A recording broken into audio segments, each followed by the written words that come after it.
AITA for being disgusted and just saying, okay, when my fiancé broke up with me. I, 28F, had been with my fiancé, Alex, 34M, since 2020. We met at a mutual friend's party, one of those impromptu gatherings where everyone seemed to either know each other or be meeting for the first time. He stood out immediately.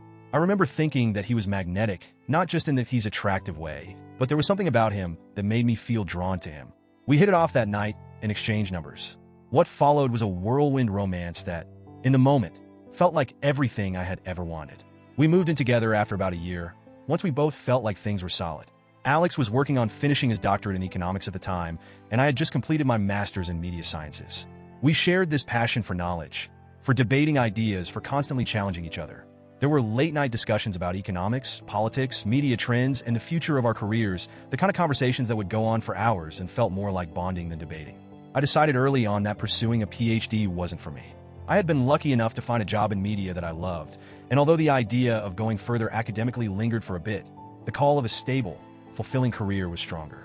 Alex supported me, at least I thought he did. He said he was proud of me for knowing what I wanted, and I believed him. After all, we had always been in sync, right? Things were good for the most part. We both worked hard, built a life together, and for a while, it felt like we were on the same trajectory. But over the past year, things started to shift in ways I couldn't quite explain, and by the time Alex broke up with me, I was too emotionally exhausted to process it properly. It started with small things, as these things often do. Alex finished his doctorate last year and started working at the university. For those unfamiliar with academia, getting a steady, well-paying job right after completing a PhD can be challenging.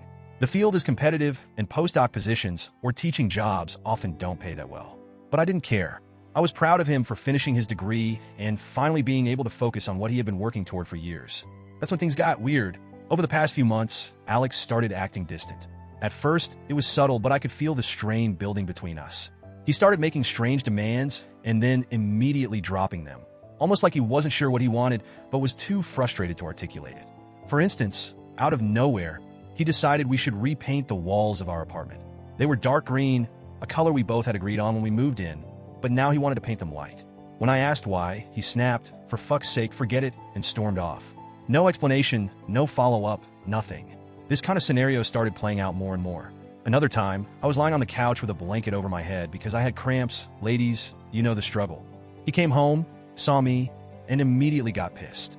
"You're just sitting there watching Netflix?" he snapped. The house was spotless, the laundry was done, and dinner was already in the crock pot. But all he saw was me resting, and for some reason, it triggered something in him. When I tried to ask him about it later, he brushed it off like it was nothing. "Forget it, it's not a big deal," he muttered, but the tension between us said otherwise. I tried to give him space. I figured maybe he was stressed from his new job. Academia can be brutal, especially when you're trying to establish yourself. I knew he had a lot on his plate, so I didn't push too hard. But every time I pulled back to give him room, he'd lash out in another way. One weekend, I told him I was going to help my parents with some repairs at their house. Instead of being supportive, he got upset because he wanted to spend that time renovating our apartment. I couldn't win. I remember thinking that maybe this was just a phase, that relationships go through rough patches, and we'd come out stronger on the other side. But something was off, and deep down, I knew it wasn't just stress or temporary frustration. Then last Monday happened. I got a text from Alex while I was at work.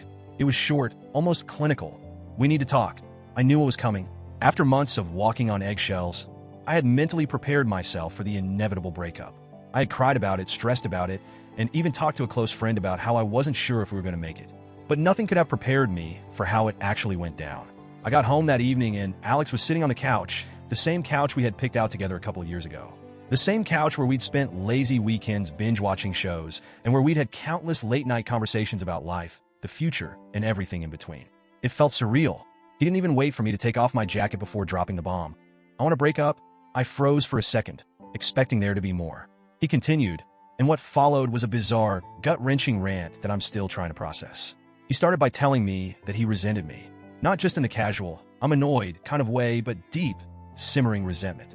He said that I had held him back, that he hated the fact I hadn't pursued a PhD, even though he knew I was more than capable. He confessed that he had felt this way for a long time, but didn't want to upset me, so he kept it to himself. And then he dropped another bombshell. He told me he had applied to better PhD programs overseas while we were dating. Programs that he had gotten into, but rejected because I had already started my job here. He never even told me he had applied, never brought it up once, but apparently I was to blame for him turning those opportunities down. He said he had been watching one of his friends who had gone to one of these programs and realized that I had ruined his life by staying with him here. As if that wasn't enough, he listed off every little thing he hated about our life together. The dark green paint on the walls that we had both chosen, he hated it. The couch we were sitting on during this breakup, he despised it. Even our crockpot wasn't spared. He ranted about how he hated it and how much of my stuff dominated the apartment. I was floored. Then, as if that wasn't enough, he said he hated that his friends liked me. Apparently, they wouldn't let him vent about me, and that pissed him off. I could feel my stomach turning at this point. It wasn't just the breakup. It was the venom behind his words. This was someone I had loved for 4 years, and he was tearing everything apart in the most brutal way possible. When he finally stopped, all I could muster was a single word, okay. I don't even know if it was disgust or shock, but I just felt numb. After all the hurtful things he said, after the months of tension and frustration, I didn't have the energy to fight or argue. I wasn't going to beg or ask for an explanation. In that moment, I realized I had nothing left to give him. That's when he completely lost it.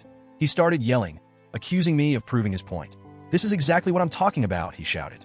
"We've been together for 4 years, and all you have to say is okay." What did he expect me to say? After everything he had just dumped on me, was I supposed to fight for him? Beg him to stay? Apologize for things I didn't even know I had done? I asked him if he wanted to stay at the apartment for a bit while he figured out where to go. I was trying to be practical, to focus on the logistics of it all. But of course, that only made things worse. "Typical," he snapped. "Of course you're holding the apartment over me." At that point, I couldn't take it anymore. I grabbed my keys, walked out, and went to my parents' house. I've since talked to my parents about everything.